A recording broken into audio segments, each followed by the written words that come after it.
really nice tool that you can use just for a view of your attack surface at a glance is going to be a system called Shodan. Now, if you're not familiar with Shodan, Shodan has been referred to before as the world's most dangerous search engine. And the reason it's called that is because it's a search engine for devices, basically. It's not a search engine like Google where you're looking up information about different topics, pop culture, social media, or anything like that. This is actually looking at your exposed surface. All you need to do to get a just cursory view is pop onto the Shodan website. You can enter your domain or an IP address that you use right into the search bar, take a look, and it will bring up information about it. This can include things like the type of software that you may be running, the hardware levels you may be running, if you're running a web server, if there are vulnerabilities, and a lot more.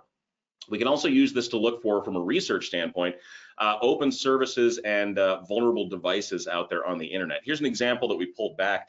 This is us looking for remote desktop on the public internet. So we just wanted to look and see who out there, in the United States specifically, has a remote desktop system that we could just from the public internet go and hit. If we can hit this system, and especially if there is a weak username and password, we could potentially break into this network without too many hurdles.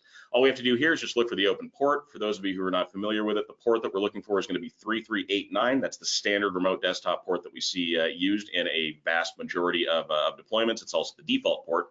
But you can see what we found here. This is a remote desktop interface available on the public internet, username administrator. So we've already got most of that puzzle solved.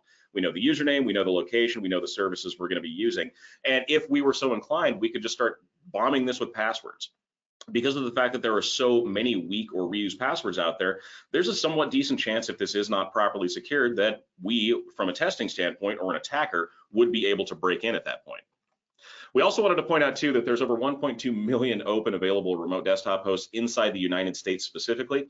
When COVID-19 first hit, we were tracking this for a little while, and that number actually started to drop pretty well. We were well under 1 million for a little while, but we've seen that move back up as organizations are moving back into normal business operations. As I mentioned before, you can also search for vulnerable devices.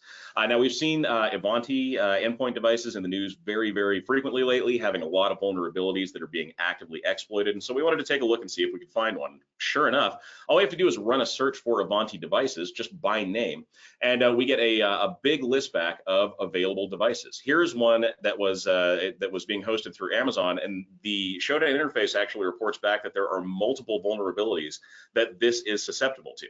So again, if we're doing research on our organization, we'd be able to see that we have this vulnerable endpoint. If we're doing research for something like a pen test, now we know exactly what we need to go after to try to break into that system.